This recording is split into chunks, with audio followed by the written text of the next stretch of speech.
Mania वाला कभी भी अपने आप को हार्म पहुंचाने का नहीं सोचेगा। बाय चांस उसको भले नुकसान हो जाए बट वो अपने आप को नुकसान नहीं पहुंचाएगा।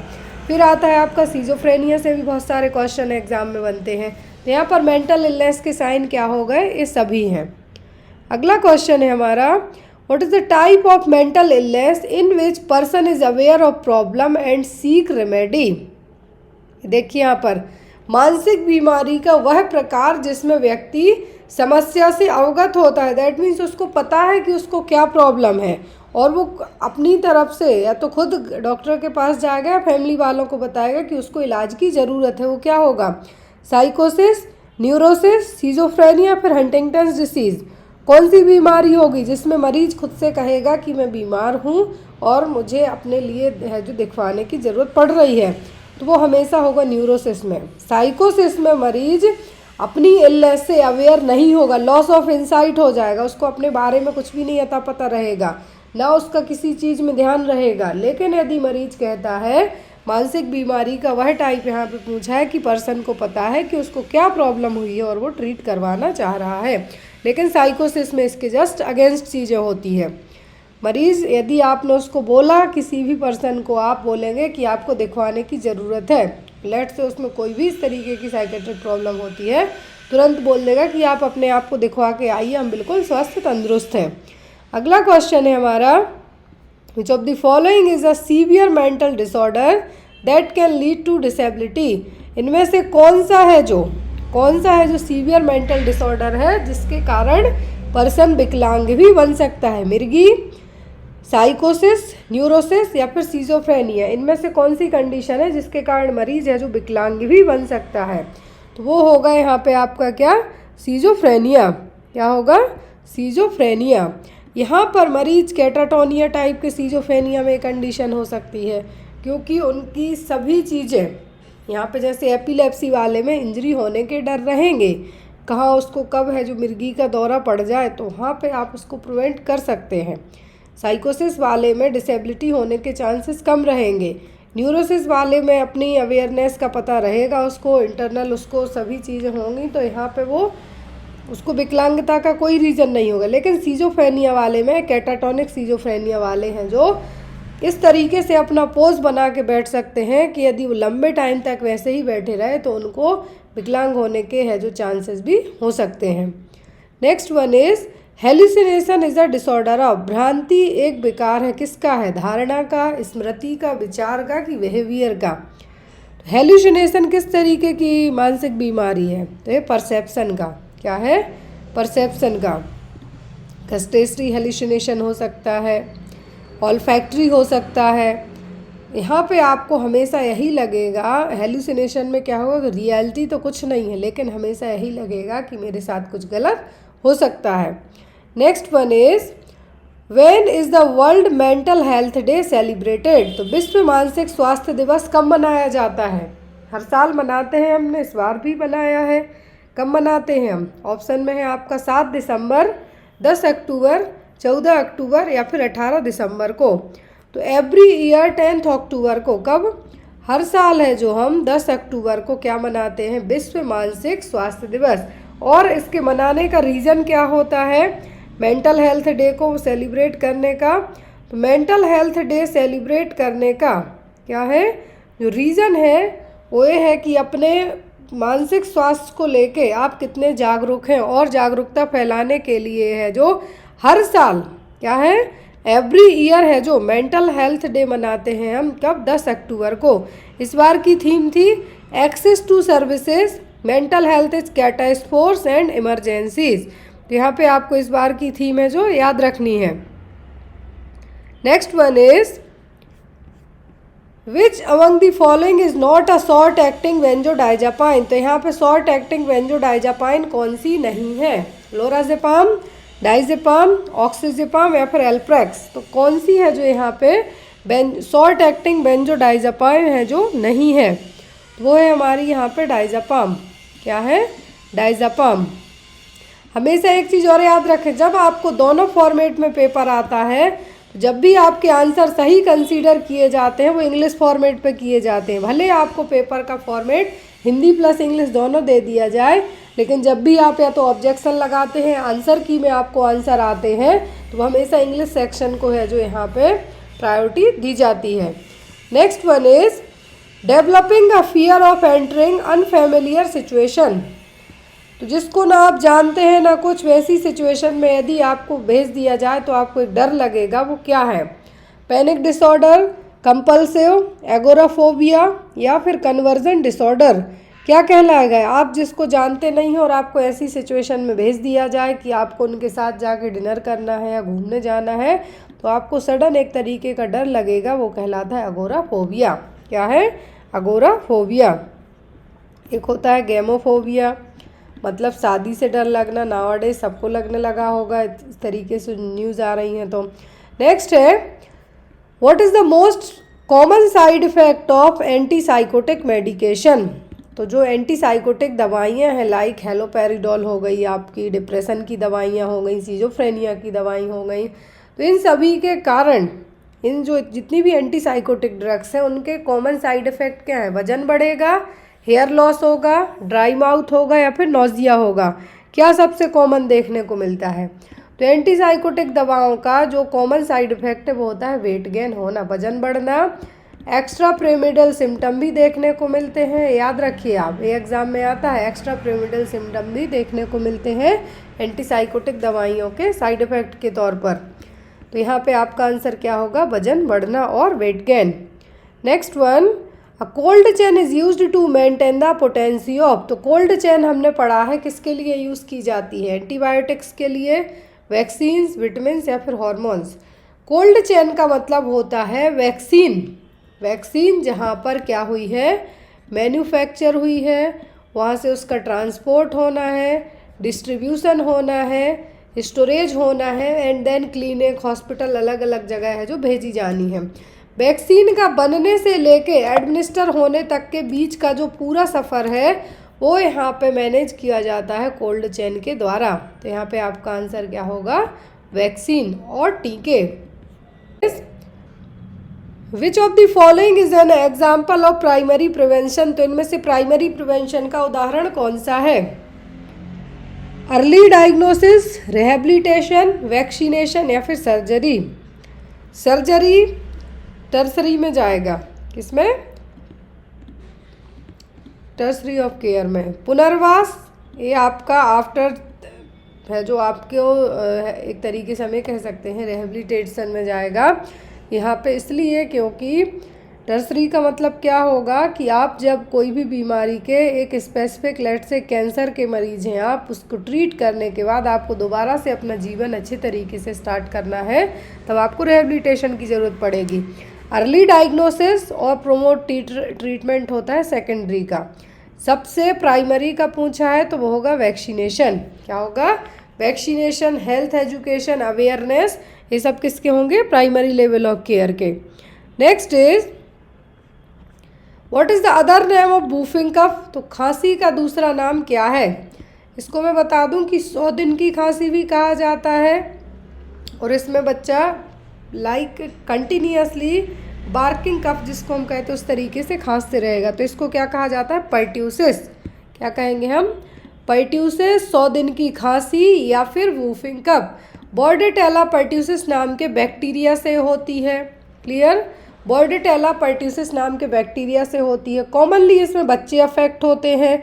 दूसरी और मोस्ट इम्पॉर्टेंट चीज़, यहाँ पर डायरेक्ट ड्रॉपलेट से फैलती, लाइक छींकने खांसने से जो ड्रॉपलेट उड़ते हैं उससे, और यहाँ पे कॉमनली छोटे बच्चों को ज़्यादा अफेक्ट करती है। नेक्स्ट वन इज, तो यहाँ पे याद रखें वूफिंग कफ, इसका दूसरा नाम है 100 दिन की खांसी, और पर्ट्यूसिस। और इसी वूफिंग की जो यहाँ पे कफ है, इसकी जो वैक्सीन आती है पर्ट्यूसिस वैक्सीन, जो डीपीटी में कंटेनिंग वैक्सीन होता है पर्ट्यूसिस कंटेंट। जिन बच्चों को एपिलेप्सी की शिकायत होती है उनको ये पर्ट्यूसिस कंटेंट अवॉइड किया जाता है, क्योंकि इसके कारण और ज़्यादा बच्चे की कंडीशन डिटोरिएट हो सकती है। तो याद रखें 100 दिन की खांसी, वूफिंग कफ और पर्ट्यूसिस, इसका कॉज है, मतलब जो रीज़न है वो होता है एक बैक्टीरिया, बॉर्डेटेला पर्ट्यूसिस।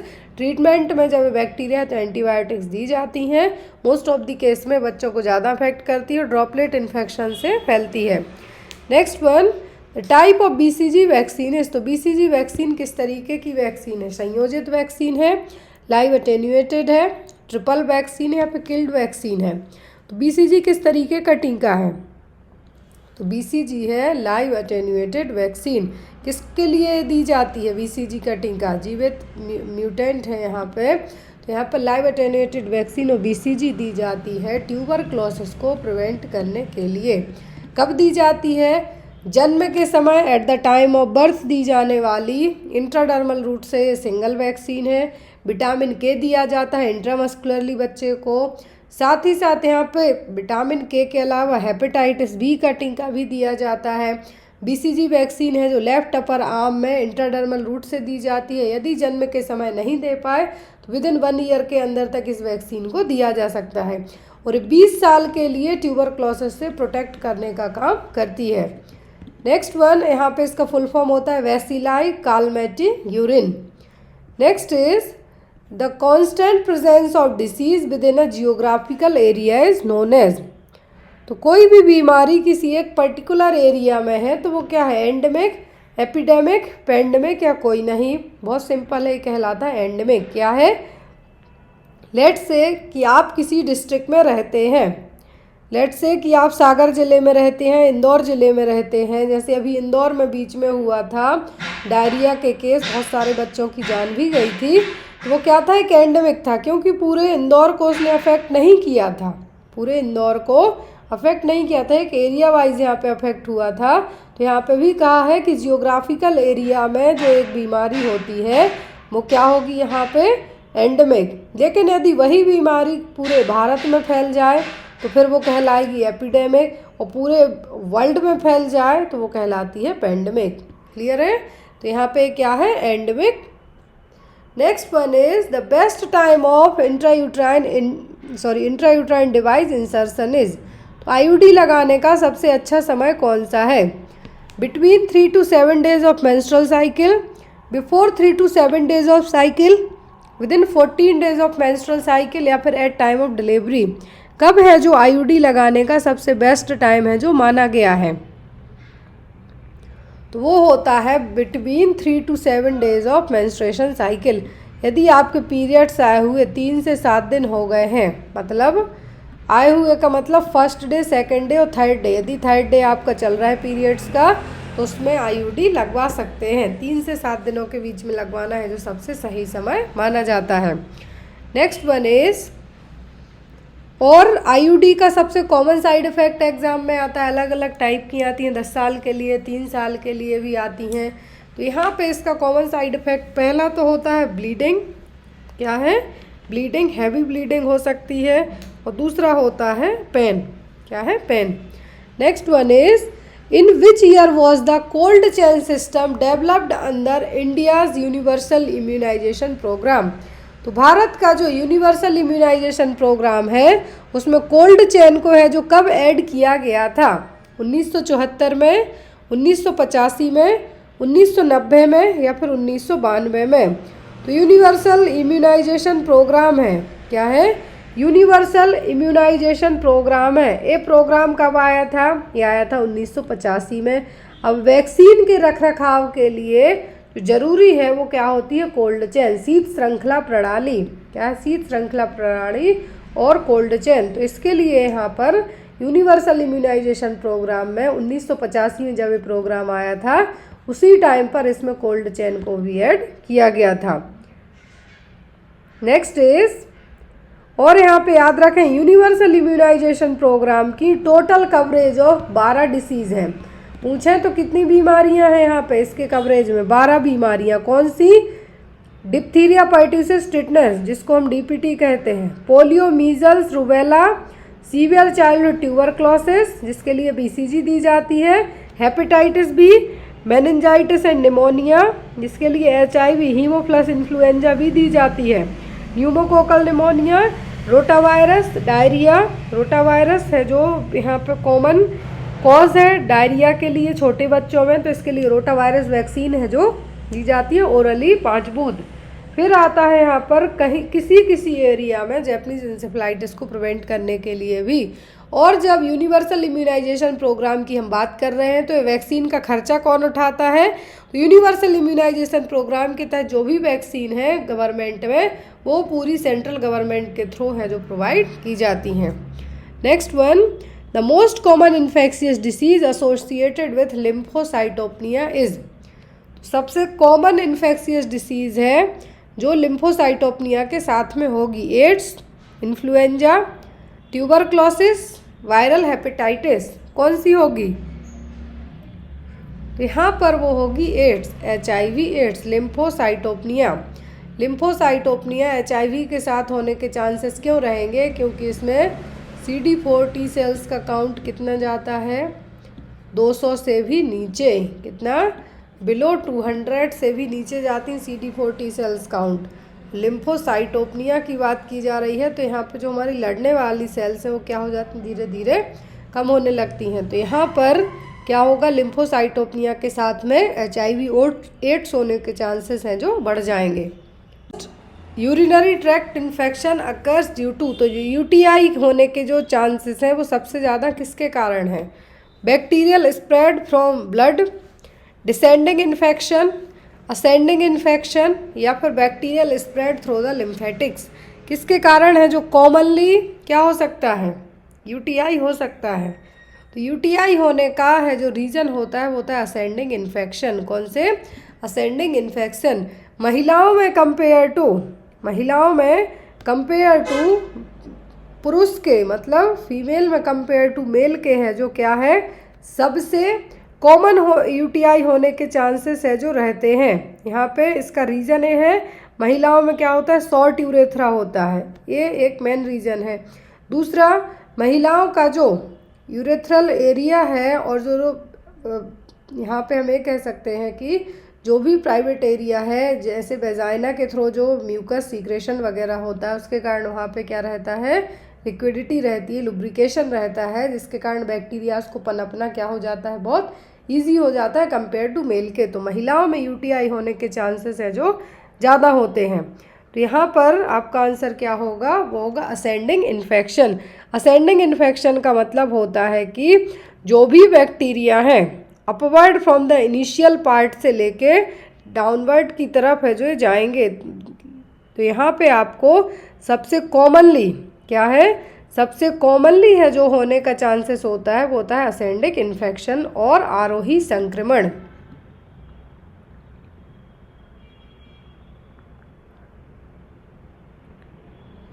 जैसे यहाँ पे यूरेथ्रा टू ब्लैडर, मतलब डायरेक्ट आपके ब्लैडर में इन्फेक्शन तो होगा नहीं, तो यहाँ पे आपके यूरेथ्रल एरिया से जो इन्फेक्शन ऊपर की तरफ जाएगा वो यहाँ पे कहलाएगा ascending infection. Next one is what is the normal heart rate at birth. तो जन्म के समय बच्चे की है जो हृदय गति क्या होती है? 120 से 160, 100 से 120, 160 से 180, या फिर इट्स ऑलवेज लेस देन 100। 100 तो नहीं होती है। तो यहाँ पर 120 से 160 ये क्या है? कॉमन है। क्या है? सबसे कॉमन और आइडियल हार्ट रेट है किसकी? बच्चे की eight the time of birth. Next one is name the causative organism responsible for rheumatic fever. तो रूमेटिक फीवर के लिए कॉमन ऑर्गेनिज्म क्या है जिसके कारण होता है rheumatic fever? Klebsiella, pneumococcus, group A beta haemolytic streptococcus, या फिर स्टेफाइलोकोकस। तो सबसे कॉमनली किसके कारण होता है group A beta haemolytic streptococcus नाम के बैक्टीरिया के कारण।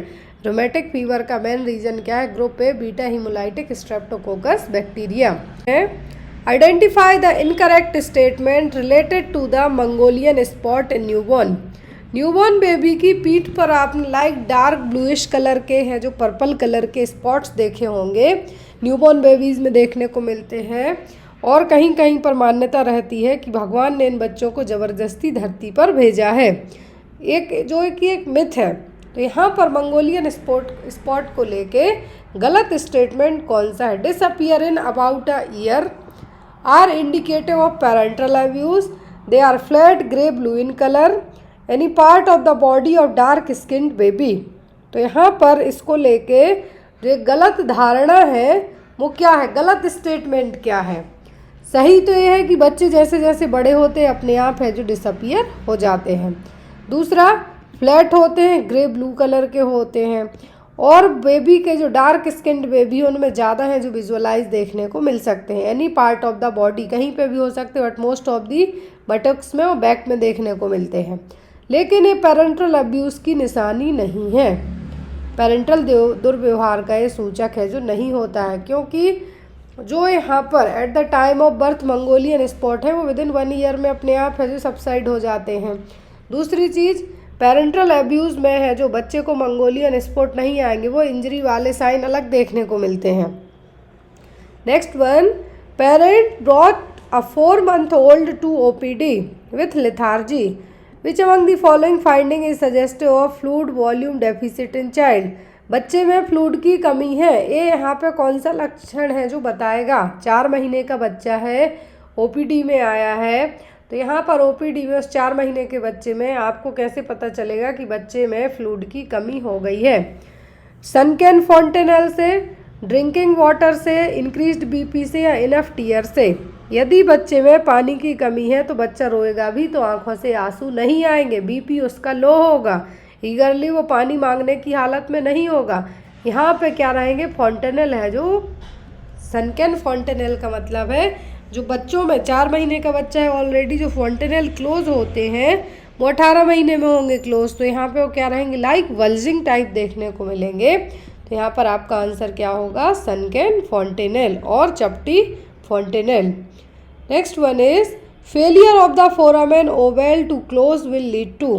तो जन्म के समय है जो फिजियोलॉजिकल तरीके से फोरामेन ओवल क्लोज हो जाता है, लेकिन एनाटॉमिकली विदिन 1 वीक में क्लोज हो पाता है। तो फोरामेन ओवल है जो यदि क्लोज ना हो तब क्या होगा, atrial septal defect, ventricular septal defect, PDA और ट्रांसपोजिशन ऑफ ग्रेटर आर्टरीज।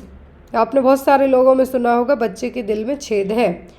तो फोरामेन ओवल यदि समय से के साथ बंद नहीं हो पाता है तो वो कहलाता आर्ट्रियल सेप्टल डिफेक्ट और ASD। एक होता है PDA, पेटेंट डक्टस आर्टरियोसिस। इसके लिए यदि आपको एक ड्रग पूछी जाती है इसको क्लोज करने के लिए तो बहुत ही इंडोमेथासिन कॉमन ड्रग है जो यूज़ की जाती है।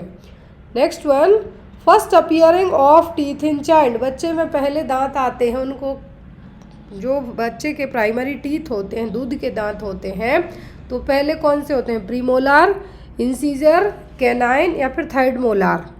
तो यहाँ पर बच्चे में जो पहले दांत आते हैं वो होते हैं इंसीजर। फ्रंट के जो टीथ होते हैं बच्चों में वो सबसे कॉमनली आते हैं पहले। Next one, child who is affected with Bell's palsy, moisturing of the affected eyes has to be done to prevent. बच्चे को यदि वेल्स पाल्सी है, वेल्स पाल्सी में 7th क्रेनियल नर्व जिसको हम फेसियल नर्व कहते हैं वो अफेक्ट होने के कारण ही कंडीशन बनती है। वेल्स पाल्सी में आँखों के लिए मॉइस्चराइज रखा जाता है, क्यों? क्योंकि आप उसको केरेटाइटिस से बचा सकते हैं, रेटिना को डैमेज होने से बचा सकते हैं, कंजक्टिवाइटिस से बचा सकते हैं, फिर ड्रॉपिंग ऑफ आईलिड्स, पलकों जो लटकी टाइप रहेंगी उससे बचा सकते हैं। तो यहाँ पर यदि बच्चे को वेल्स पाल्सी हुआ है तो आप उसकी आंखों को मॉइस्चराइज रखते हैं तो आप उसको केरेटाइटिस से बचा सकते हैं। और जब भी आप बच्चे की आंख है जो क्लीन करते हैं, मॉइस्चराइज करते हैं, तो हमेशा आपको inner to outer canthus clean करना है, मतलब अंदर से बाहर की तरफ। बाहर से अंदर करेंगे तो जो बाहर बैक्टीरिया है वो आँख के अंदर जाएगा, वो अंदर से बाहर की तरफ क्लीनिंग करेंगे तो वो ज़्यादा बेस्ट रहेगा। तो यहाँ पर बच्चे को यदि वेल्स पाल्सी हुआ है तो 7वें नंबर की जो क्रेनियल नर्व होती है उसके कारण होगा। तो यहाँ पर आँखों को मॉइस्चराइज रख रहे हैं आप, तो किससे प्रिवेंट कर रहे हैं, केरेटाइटिस से। Next one, drug used in the treatment of neonatal jaundice. तो न्यूनेटल जॉइंटिस को ट्रीट करने के लिए कौन सी मेडिकेशन यूज़ की जाती है, फिनोबार्बिटोन, बेटामेथासोन, डाइज़ापाम या फिर कैल्शियम ग्लूकानेट। कौन सी ड्रग यूज़ की जाएगी? तो जो बेटामेथासोन है ये तो लंग्स मैच्योरिटी के लिए यूज़ की जाती है। किसके लिए? लंग्स मैच्योरिटी के लिए यूज़ की जाएगी। यहाँ पर जो जॉइंटिस वाले बच्चे हैं उनमें सबसे क्लासिकल ट्रीटमेंट की बात करें तो हम वो क्या होता है, तो वो होता है हमारा क्या, फोटोथेरेपी। क्या है, फोटोथेरेपी। जॉइंटिस को ट्रीट करने के लिए सबसे कॉमन यूज़ किया जाने वाला ट्रीटमेंट होती है फोटोथेरेपी। अब यहाँ पे यदि ड्रग की बात करें हम तो वो होती है फिनोबार्बिटॉन। क्या है, फिनोबार्बिटॉन है जो ड्रग है जो यूज़ की जाती है नियोनेटल जॉइंटिस को ट्रीट करने के लिए।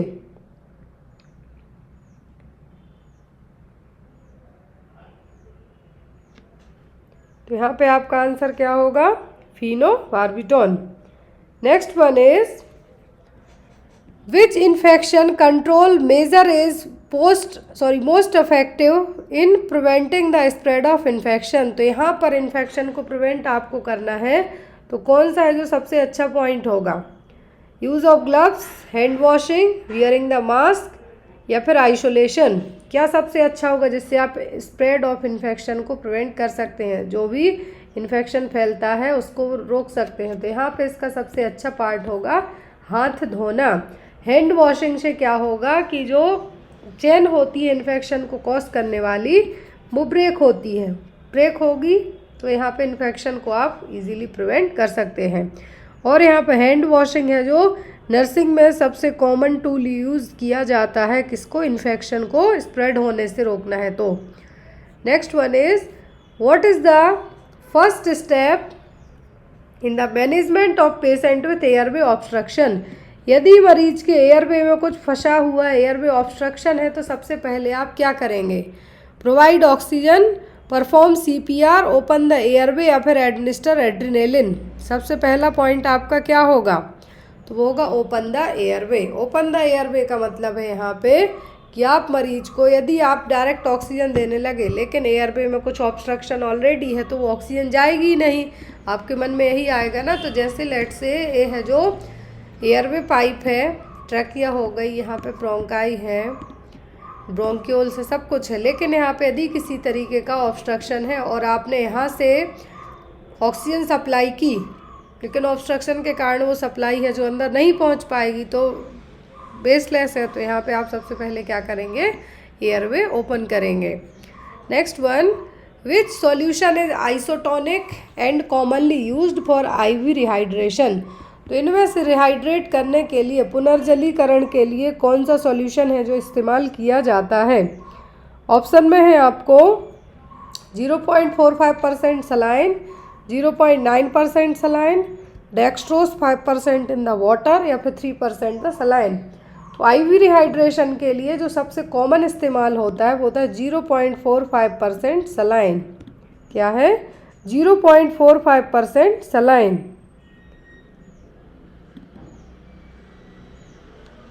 सॉरी 0.9% सलाइन का इस्तेमाल किया जाता है। तो यहाँ पे आपका आंसर क्या होगा, B। सबसे कॉमन यदि लेट से किसी को डायरिया होता है, किसी को वॉमिटिंग वगैरह होती हैं, तो यहाँ पे उसको फ्लूइड है जो एडमिनिस्टर किया जाना है, तो सबसे कॉमनली इस्तेमाल होता है 0.9% saline. Next one, which is the primary organ affected in pyelonephritis. तो पाइलोनेफ्राइटिस में सबसे कॉमन ऑर्गन कौन सा अफेक्ट होगा, लीवर, किडनी, लंग्स या पैंक्रियाज। नेफ्रॉन जुड़ गए तो आपके मन में हमेशा एक चीज़ क्लियर हो जानी चाहिए कि यदि नेफ्रॉन की बात की जा रही है तो क्या होगा, मतलब यहाँ पे किडनी की बात की जा रही है। क्या है, किडनी की बात की जा रही है। तो यहाँ पे आपका आंसर क्या होगा, किडनी। सबसे कॉमनली जो अफेक्ट होंगे पाइलोनेफ्राइटिस में वो क्या होंगी, हमारी किडनी। पाइलोनेफ्राइटिस का मतलब होता है कि अपर यूरिनरी ट्रैक्ट में इन्फेक्शन होना। पाइलोनेफ्राइटिस का मतलब है एक तरीके से UTI ही, अपर यूरिनरी ट्रैक्ट में इन्फेक्शन होना जिसके कारण इन्फ्लेमेशन होगा किडनी में। और इसका कॉमन रीज़न होता है क्या, bacteria E coli ascending from the bladder. ये मैंने जस्ट अभी बताया है आपको कि असेंडिंग फ्रॉम द ब्लैडर। तो यहाँ पे आपका आंसर क्या होगा, कॉमनली पाइलोनेफ्राइटिस का मतलब किडनी में होने वाला इन्फेक्शन, और इसके कारण किडनी में होने वाले इन्फेक्शन के लिए जो बैक्टीरिया जिम्मेदार है वो होता है commonly E coli. Next is which type of wound healing occurs when a wound closed with suture. यहाँ पे कौन सा प्रकार का घाव भरना तब होता है जब एक घाव को टाँकों से बंद किया जाता है। यदि किसी को चोट लग गई है वहाँ पे डायरेक्ट हीलिंग नहीं हो पाती है तो सूचरिंग की जाती है। तो जो क्लोज्ड किया जा रहा है घाव सूचर्स के साथ में, तो उनकी जो हीलिंग होती है वो कौन सी है? प्राइमरी इंटेंशन, सेकेंडरी, टर्सरी या फिर डिलेड इंटेंशन, कौन सी होगी? तो ये कहलाएगा primary intention. Which type of wound healing occurs when a wound is closed with suture? यदि किसी भी घाव को सूचर्स के साथ क्लोज किया जा रहा है तो क्या कहलाता है? Primary intention. One is which part of the brain controls body temperature? बहुत ईजी क्वेश्चन है। दिमाग का कौन सा भाग है, जो मस्तिष्क का कौन सा भाग है शरीर के तापमान को कंट्रोल करता है? सेरेब्रम, मेडुला ऑब्लोंगेटा, हाइपोथैलेमस या फिर सेरेब्रम? तो दिमाग का वो हिस्सा जो हमारे शरीर के तापमान को नियंत्रित करता है वो है हाइपोथैलेमस। क्या है? Hypothalamus. Next is which drug is used to treat anaphylactic shock? Anaphylactic shock को ट्रीट करने के लिए कौन सी दवाई इस्तेमाल की जाती है? इमरजेंसी सिचुएशन है, यदि समय पर ट्रीटमेंट नहीं मिला तो पेशेंट की जान भी जा सकती है। तो यहाँ पर होगा आपका एड्रेनालिन। क्या होगा? एड्रेनालिन है जो as a drug of choice के तौर पे यूज़ की जाती है एनाफ्लेक्टिक शॉक के केस में। एनाफ्लेक्टिक शॉक में जो IgE है वो हमारी है जो बहुत हाई लेवल पे जाती हैं, और एनाफ्लेक्टिक शॉक है जो एक तरीके की मेडिकल सिचुएशन है। और एक और चीज़ याद रखें कि यदि आपको कोई इमरजेंसी ड्रग पूछें जो इसमें दी जाती है तो वो है only adrenaline. Next one, which nursing process steps involve collecting of patient data? तो ये आपका फंडामेंटल ऑफ नर्सिंग का क्वेश्चन है। तो यहाँ पर नर्सिंग प्रक्रिया के किस चरण में रोगी के डेटा का संग्रह किया जाता है? डायग्नोसिस में, प्लानिंग में, असेसमेंट में कि इम्प्लीमेंटेशन में? अब यहाँ पे आप याद रखिए कि आपको सीधा सीधा क्या पूछा है? नर्सिंग प्रोसेस के स्टेप आपको पता होंगे one by one, step by step, तो आप इजीली यहाँ पे आपको आंसर आएगा। सबसे पहले किया जाता है डेटा असेसमेंट। क्या किया जाता है? डेटा कलेक्ट किया जाता है असेसमेंट में। इसमें एक होता है सब्जेक्टिव डेटा, एक होता है हमारा ऑब्जेक्टिव डेटा। कौन सा? सब्जेक्टिव डेटा और ऑब्जेक्टिव डेटा यहाँ पे आपका रहेगा। फिर इसके बाद होता है हमारा डायग्नोसिस। डायग्नोसिस के बाद की जाती है प्लानिंग। प्लानिंग के बाद यहाँ पे होता है हमारा इम्प्लीमेंटेशन। इम्प्लीमेंटेशन के बाद होता है हमारा एवाल्यूएशन। तो यहाँ पे हमारा आंसर क्या होगा? Assessment of data. और कलेक्शन ऑफ डेटा किस पार्ट का हिस्सा है? सबसे फर्स्ट स्टेप का हिस्सा है। तो यहाँ पे आपका आंसर क्या होगा? असेसमेंट और आकलन में जो भी चीज़ें आपने प्लान की हैं, गोल जिसको हम कहते हैं, अब वो जो भी आपने गोल बनाया है जो मरीज की केयर करते हैं वो कहलाता है इम्प्लीमेंटेशन। अब आपने केयर कर दी पेशेंट की, मरीज में किस तरीके का सुधार हुआ, क्या क्या चीज़ें आपने देखी, तो वो सब कहलाता है इवाल्यूएशन।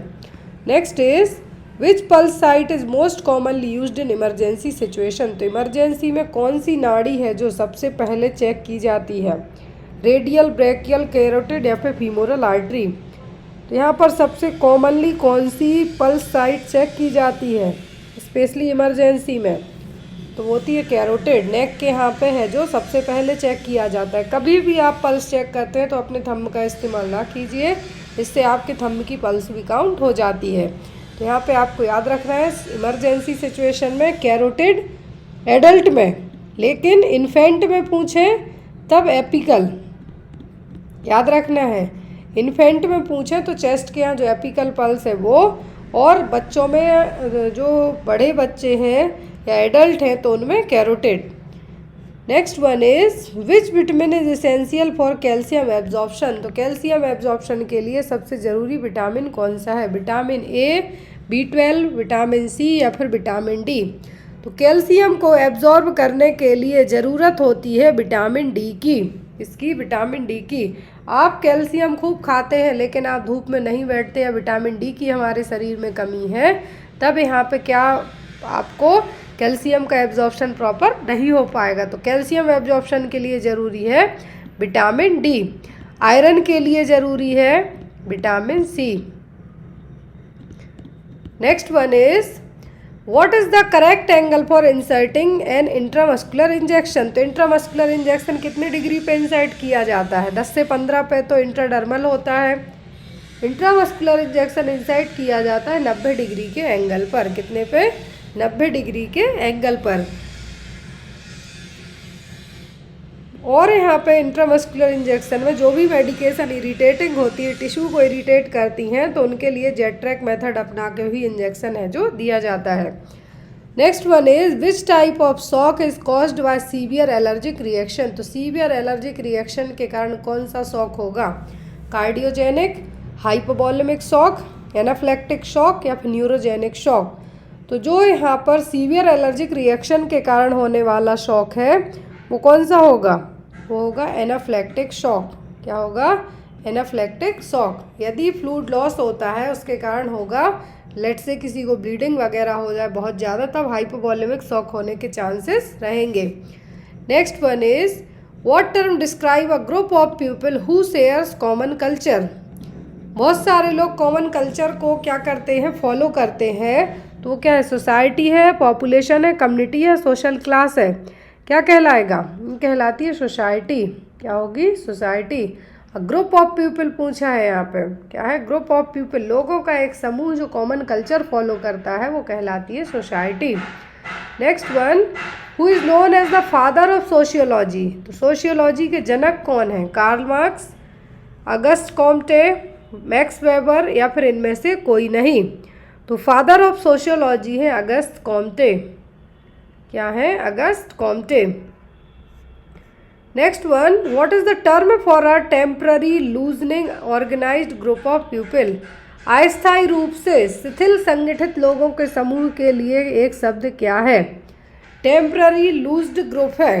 टेम्पररी लूज्ड ग्रुप है तो वो क्या कहलाएगा? क्राउड, कम्युनिटी, इंस्टीट्यूशन या फिर फैमिली। फैमिली टेम्पररी नहीं होती है तो ये आपका गलत हो जाएगा। क्या होगा? फैमिली टेम्पररी नहीं होती, परमानेंट होती है, तो ये गलत हो गया।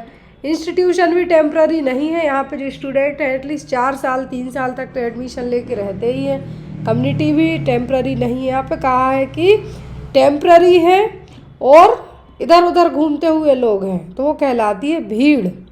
इसको हम कहते हैं क्राउड, जनसमूह और क्राउड। क्योंकि लेट से कहीं पर भी सभा हुई तो वहाँ पे जो भी लोग जुड़े उनको बांध के तो कोई रख नहीं रहा, ना कोई उनका एक तरीके से यहाँ पे आप बस आते जा रहे और जैसे ही सभा खत्म हुई आप भी उठ के निकल लिए, तो वो कहलाती है crowd. Next one, which is a common health issue in rural communities. तो ग्रामीण एरिया हैं, जो ग्रामीण समुदाय हैं, उनमें सामान्य स्वास्थ्य समस्या कौन सी है? कॉमन हेल्थ इशू के urbanization, lack of health care access, overcrowding या फिर हाई लेवल ऑफ पॉपुलेशन। तो यहाँ पर गांव में आजकल पॉपुलेशन आपको कम देखने को मिलेगी कंपेयर टू शहरों में ज़्यादा जनता है। शहरों में ज़्यादा जनता है, ओवर क्राउडिंग नहीं है यहाँ पर, तो सी और डी तो दोनों ही नहीं होंगे। यहाँ पर गांव में जो हेल्थ केयर एक्सेस है, जो स्वास्थ्य देखभाल तक की जो कमी है वो यहाँ पे है। गांव के लोग हॉस्पिटल बहुत कम पहुँच पाते हैं। एक हो सकता है दूर हो हॉस्पिटल, दूसरा कम अवेयरनेस हो अपनी बीमारी को लेके, तो ये भी डर लगता है कि डॉक्टर कुछ का कुछ और ना कर दें। तो यही रीज़न है ग्रामीण समुदायों में सामान्य स्वास्थ्य समस्या क्या है कि वो लोग स्वास्थ्य देखभाल तक पहुंच नहीं पाते हैं। Next one is what term describe N individuals unique set of characteristics, behaviour and experience. किसी भी पर्सन का यूनिक है, उसका क्या विशिष्ट विशेषताएं, उसका बिहेवियर, उसका एक्सपीरियंस और अनुभव। हर एक पर्सन की ये चीज़ इंडिविजुअल होती है, तो क्या है? पर्सनालिटी, स्टेटस, रोल या फिर आइडेंटिटी। यहाँ पर आइडेंटिटी नहीं है, आइडेंटिटी है। तो यहाँ पर किसी भी पर्सन के स्पेशल लक्षण है, उसका व्यवहार है, उसका जो एक्सपीरियंस है उसने अपने जीवन में अभी तक अचीव किया है, वो कहलाता है क्या? उसका पर्सनालिटी होगी, स्टेटस होगा, रोल होगा कि आइडेंटिटी होगी। तो यहाँ पर ये होगा आपका status. Next one, which organ is responsible for producing insulin in human body. तो हमारे शरीर में इंसुलिन का प्रोडक्शन कौन करता है? लिवर, पैंक्रियाज, किडनी या फिर स्टमक। तो बहुत सिंपल है, बीटा सेल्स ऑफ पैंक्रियाज है जो यहाँ पे हमारे शरीर में इंसुलिन का प्रोडक्शन करती हैं। Alpha, beta and delta sales होती हैं, तो यहाँ पे कौन होगा? Beta cells. Next one is यहाँ पे आपको एक और क्वेश्चन आता है। तो यहाँ पर लैंगरहैंस कहाँ पाए जाते हैं? पैंक्रियाज में। ये क्वेश्चन आपको एग्जाम में आ सकता है।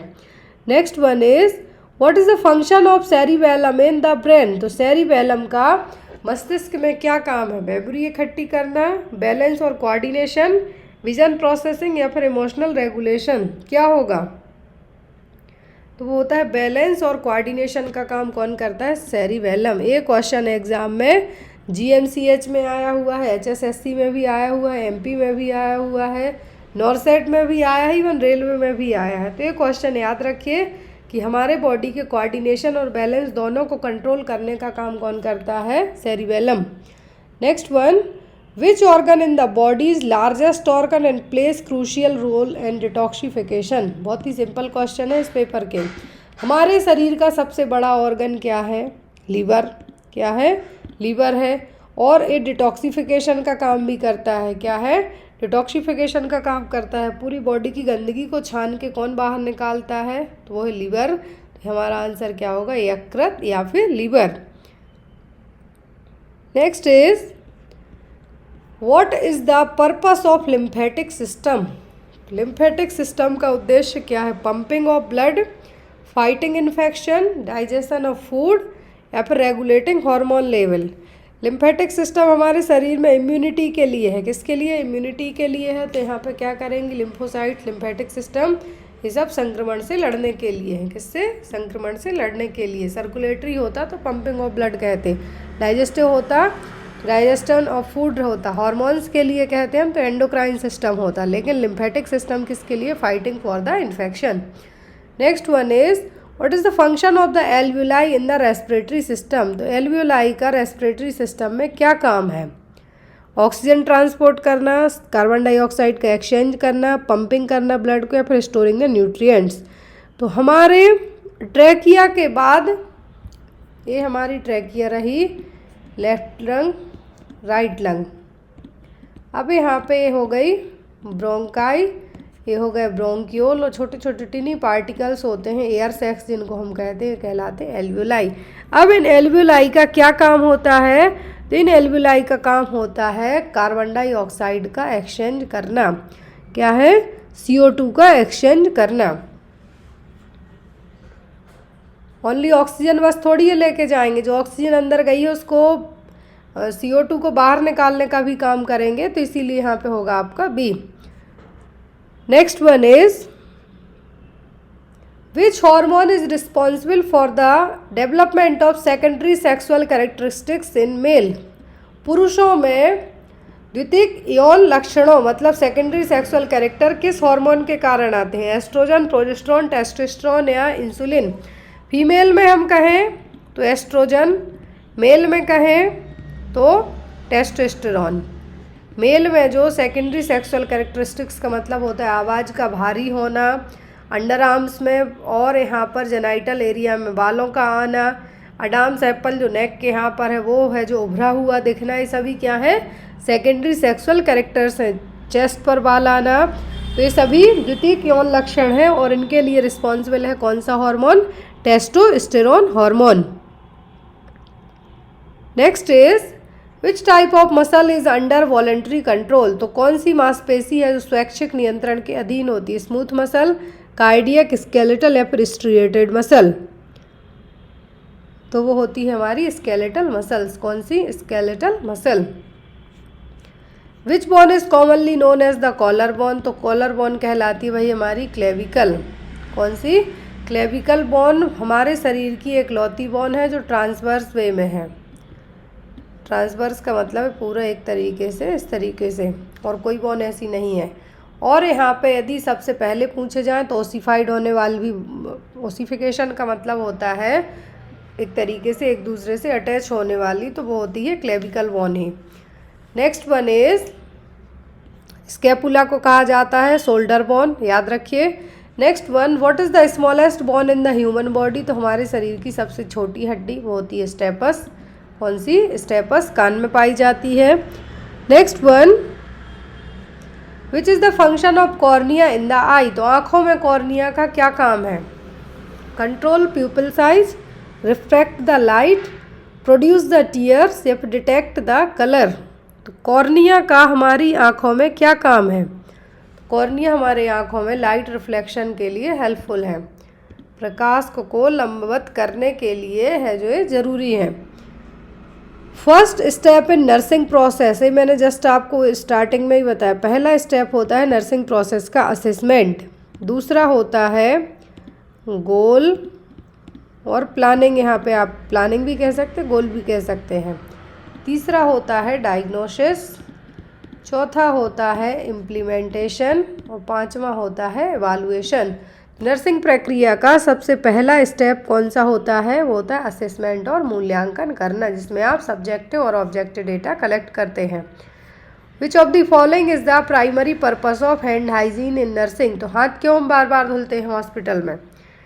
रिमूव द ऑडर, मतलब हाथों की जो गंध है उसको दूर करने के लिए, हाथों को साफ करने के लिए, क्रॉस इन्फेक्शन को प्रिवेंट करने के लिए, या फिर नेक्स्ट प्रोसीजर के लिए रेडी होने के लिए। तो मैंने आपको शुरुआत में ही बताया कि हैंड हाइजीन ज़रूरी है क्रॉस इन्फेक्शन को रोकने के लिए, मतलब जो इन्फेक्शन की चेन है उसको ब्रेक करने के लिए ज़रूरी है क्या? हमारे हैंड वॉश करना बार बार।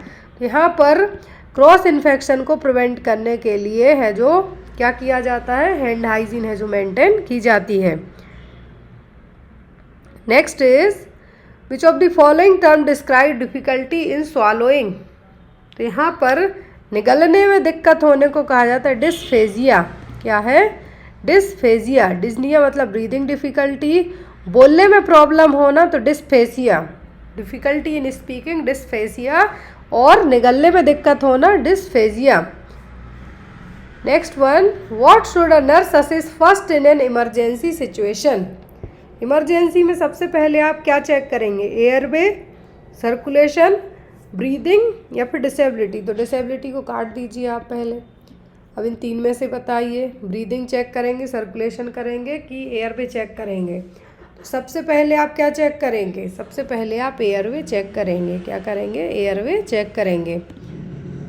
Next is which of the following is a common complication in patient who are immobile?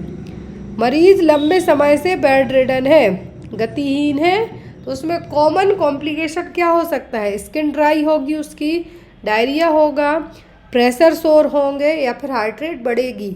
यदि मरीज लंबे समय से बेड रिडन है तो उसमें प्रेशर सोर और डेक्यूबिटस अल्सर होने के चांसेस ज़्यादा रहेंगे। इसीलिए फ्रिक्वेंटली पोजीशन बदली जाएगी, टाइम टू टाइम मॉइस्चराइज़र का इस्तेमाल किया जाएगा, हर 2 घंटे में पोजीशन बदल दी जाती है ताकि प्रेशर सोर और डेक्यूबिटस अल्सर से प्रिवेंट किया जा सके। Next one, when talking a patient's blood pressure, the first sound heard is known as? जब आप बीपी है जो लेते हैं किसी मरीज का, चेक करते हैं, तो उस दौरान जो पहला हृदय का साउंड होता है वो क्या है? पल्स प्रेशर है, मीन प्रेशर, सिस्टोलिक प्रेशर या फिर डायस्टोलिक प्रेशर? क्या कहलाएगा? तो ये कहलाता है सिस्टोलिक प्रेशर। जो फर्स्ट हार्ट साउंड आता है लब कहलाता है सिस्टोलिक प्रेशर। सर कितना होता है normally? 120 mm of Hg। Diastolic 80। Pulse pressure का मतलब systolic BP minus diastolic BP equal to pulse pressure. तो 120 नॉर्मल सिस्टोलिक है, डायस्टोलिक 80 है, माइनस किया आपने तो निकल के आया 40, दैट मीन्स ये नॉर्मल पल्स प्रेशर है। Next one, which of the following is a sign of infection at an IV site? IV site पर संक्रमण के क्या लक्षण हैं? Redness and warmth, cool skin, absence of drainage या फिर रैपिड पल्स? तो जब भी किसी भी तरीके का इन्फेक्शन होता है तो रेडनेस होती है, गर्माहट होता है, स्किन गर्माहट रहेगी तो स्किन कूल नहीं होगी, ड्रेनेज भी देखने को मिल सकता है, पस रिलीज हो सकती है, पल्स रेट स्लो हो सकती है। तो यहाँ पे हमारा आंसर क्या होगा? लालिमा और गर्मी या फिर रेडनेस एंड वार्मथ। तो यहाँ पर आपका आंसर क्या होगा? Redness and warmth. Next one, which nutrients is primarily responsible for wound healing? तो घाव भरने के लिए ज़रूरत किसकी होती है? घाव भरने के लिए सबसे ज़रूरी क्या है? प्रोटीन्स, कार्बोहाइड्रेट, फैट या विटामिन्स? तो सबसे ज़रूरी होते हैं प्रोटीन्स। क्या होते हैं? Protein. Next is when using a blood pressure cuff how far above the elbow should be placed? तो जब आप रक्तचाप कप का उपयोग करते हैं तो इस दौरान कोहनी के ऊपर कितना दूर रखना है आपको ब्लड प्रेशर का कप? 1 इंच, 2 इंच, 3 इंच या फिर 4 इंच? कितना दूर रखेंगे आप? तो यहाँ पर आपको जो ब्लड का जो कफ प्रेशर आप चेक करते हैं तो यहाँ पे आपको दूर रखना है एटलीस्ट 2 इंच तक। कितना? Far above the 2 inch. Which electrolyte imbalance is likely to cause cardiac arrhythmia? तो कार्डियक अरिथमिया कौन सा इलेक्ट्रोलाइट के इम्बैलेंस के कारण होगा? हाइपरनेट्रेमिया मतलब सोडियम ज़्यादा हो रहा है, हाइपरकैलेमिया मतलब पोटेशियम ज़्यादा हो रहा है, हाइपोग्लाइसीमिया फिर हाइपरकैल्सीमिया। कैल्सीमिया का मतलब है कैल्शियम ज़्यादा हो रहा है, हाइपरकैल्सीमिया, हाइपोग्लाइसीमिया मतलब शुगर लेवल कम हो रहा है। तो किस इलेक्ट्रोलाइट इम्बैलेंस के कारण कार्डियक अरिथमिया देखने को मिल सकता है? तो वो होगा यहाँ पर हाइपरनेट्रेमिया के कारण। Next one, what is the preferred site for an adult intramuscular injection? तो एडल्ट में इंट्रामस्कुलर इंजेक्शन कहाँ पे लगता है? डेल्टॉइड मसल्स में, वास्टस लैटरलिस, ग्लूटियस मैक्सिमस या फिर एब्डोमेन में? कहाँ पर मरीज में? यदि मरीज एडल्ट है, एडल्ट का मतलब आफ्टर 20 ईयर के बाद यहाँ पे कहाँ पे लगा सकते हैं आप? तो वो लगेगा डेल्टॉइड में। कॉमन है यहाँ पर क्या है? डेल्टॉइड। इन्फेंट में पूछें तो वास्टस लैटरलिस। यदि इन्फेंट में पूछते हैं इंट्रामस्कुलर इंजेक्शन आप कहाँ पे लगाएंगे तो होंगी vastus lateralis muscles. Next one, in which area of the body would you check for carotid pulse? तो कैरोटिड पल्स कहाँ चेक की जाती है? हमेशा नेक के यहाँ पर। कहाँ पर? नेक के यहाँ पर, और गर्दन आप यहाँ पे कह सकते हैं। Next one is, which of the following assessment involve listening the body sound? तो इनमें से बॉडी साउंड किस में सुनाई देता है? इंस्पेक्शन में तो ओनली आप ऑब्जर्व करते हैं। पाल्पेशन में आप क्या करते हैं? पाल्पेट करते हैं कि किसी भी ऑर्गन में कोई इन्लार्जमेंट तो नहीं है। परकसन में आप टैप करके देखें। क्या करके देखेंगे? टैप करके देखें। ऑस्कल्टेशन में आप हार्ट और लंग्स का साउंड है जो सुनेंगे बाया स्टेथोस्कोप के। तो यहाँ पे हमारा आंसर क्या होगा? ऑस्कल्टेशन। नेक्स्ट इज,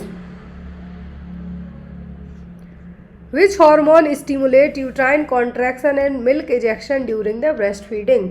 तो 2 क्वेश्चन यहाँ पे आपके बनते हैं। यूट्राइन कॉन्ट्रैक्शन को स्टिमुलेट करने वाला हार्मोन और milk ejection during the breast feeding, जब माँ अपने बच्चे को फीड कराती है तो कौन सा हार्मोन है जो मिल्क इजेक्शन में हेल्प करेगा? एस्ट्रोजन, प्रोजेस्ट्रॉन, ऑक्सीटोसिन या फिर प्रोलैक्टिन? तो यहाँ पे यूट्राइन कॉन्ट्रैक्शन के लिए और मिल्क इजेक्शन के लिए होता है ऑक्सीटोसिन हार्मोन। इसको लेट डाउन रिफ्लेक्स हार्मोन भी कहा जाता है। प्रोलैक्टिन प्रोडक्शन के लिए होगा, मिल्क बनाने के लिए होगा। प्रोजेस्ट्रॉन एक हेल्दी प्रेगनेंसी को कंटिन्यू करने के लिए ज़रूरी है। Next one is, what is the purpose of Apgar score immediately after the birth? Apgar score check किया जाता है। एक होता है इमीडिएटली आफ्टर द बर्थ और विद इन 1 मिनट, और दूसरा होता है 5 मिनट के बाद। तो यहाँ पर अपगार है जो तुरंत क्यों किया जाता है? मैटरनल वेलबींग चेक करने के लिए, न्यूबॉर्न की ओवरऑल हेल्थ के लिए, जेस्टेशनल एज का पता लगाने के लिए कि बच्चा कितने महीने कितने वीक्स की प्रेगनेंसी जेस्टेशनल पीरियड में पैदा हुआ है, यूट्राइन कॉन्ट्रैक्शन को मेजर करने के लिए। तो यहाँ पे तो इसके लिए पार्टोग्राफ का इस्तेमाल किया जाता है। अपगार स्कोर है जो इमीडिएटली आफ्टर बर्थ किया जाता है बच्चे की ओवरऑल हेल्थ को चेक करने के लिए। इसके लिए बच्चे की ओवरऑल हेल्थ को चेक करने के लिए। In which condition characterized by hypertension, proteinuria and oedema during the pregnancy? ये देखिए 3 चीज़ें बताई हैं। बीपी हाई हो रहा है, प्रोटीन्यूरिया है, स्वेलिंग है और वो भी प्रेगनेंसी में है। तो क्या है? Gestational diabetes, preterm labour, pre eclampsia, placenta previa. तो ये कहलाएगा क्या? Pre eclampsia. क्या है? Pre eclampsia. During the pregnancy बढ़ने वाला ब्लड प्रेशर कहलाता है एक्लेम्सिया एंड प्री एक्लेम्सिया। तो प्री एक्लेम्सिया में बीपी बढ़ेगा, प्रोटीन्यूरिया होगा, स्वेलिंग होगी, लेकिन एक्लेम्सिया में एक्लेम्टिक फिट्स भी आने लगेंगे। प्रीटर्म लेबर का मतलब होता है कि before 37 completed week of gestation के लेबर पेन आना स्टार्ट हो जाए। जेस्टेशनल डायबिटीज़ का मतलब होता है प्रेगनेंसी में बढ़ने वाला blood sugar level after delivery के बाद धीरे धीरे सबसाइड हो जाता है। प्लेसेंटा प्रीविया, यहाँ पर प्लेसेंटा यूट्राइन वॉल से अटैच होने की बजाय लोअर सेगमेंट में आ जाए तो वो कहलाता है प्लेसेंटा प्रीविया और इसमें पेनलेस वेजाइनल ब्लीडिंग देखने को मिलेगी। नेक्स्ट है what is the primary role of midwife in postpartum care. तो यहाँ पर पोस्टपार्टम केयर का मतलब है आफ्टर डिलीवरी के बाद वाली जो केयर है, प्रसव पश्चात जो केयर है वो। तो एज अ नर्स आपका क्या काम होगा? Administer the pain relief, monitoring vital sign, assessing maternal and newborn wellbeing या फिर असिस्टिंग विथ ब्रेस्ट फीडिंग। इसका आंसर आप लोग कमेंट बॉक्स में देंगे। 3 तरीके की केयर होती है, एक होती है एंटीनेटल केयर और प्रीनेटल केयर, मतलब कंसीव करने से लेके लेबर पेन आने के पहले तक जो केयर दी जाती है वो। दूसरी होती है इंट्रापार्टम केयर, मतलब ड्यूरिंग द लेबर वाली केयर जो दी जाएगी। तीसरी होती है आफ्टर डिलीवरी के बाद वाली केयर, उसको हम कहते हैं पोस्टपार्टम केयर। तो यहाँ पर तीनों तरीके की जो केयर है उसका अपना अलग अलग है जो यहाँ पे इम्पोर्टेंस है। तो अब जो केयर डिलीवरी के बाद प्रसव पश्चात जो केयर दी जानी है, तो एज अ नर्स आपकी क्या ड्यूटी होगी? इसका आंसर आप लोग कमेंट बॉक्स में बताइएगा। आई होप सो कि आपको ये क्वेश्चन पेपर अच्छा लगा हो। जो भी लोग HSSC का एग्ज़ाम देने वाले हैं उनके लिए सीरीज़, ANM वालों को PDF, सभी मटेरियल आपको अवेलेबल है। यदि आप PDF फॉर्मेट में पढ़ना चाहते हैं, PDF चार्जेबल है, आप मेरे ऑफिशियल व्हाट्सएप नंबर पे कांटेक्ट करके PDFs ले सकते हैं। Thank you for watching this, bye bye, take care.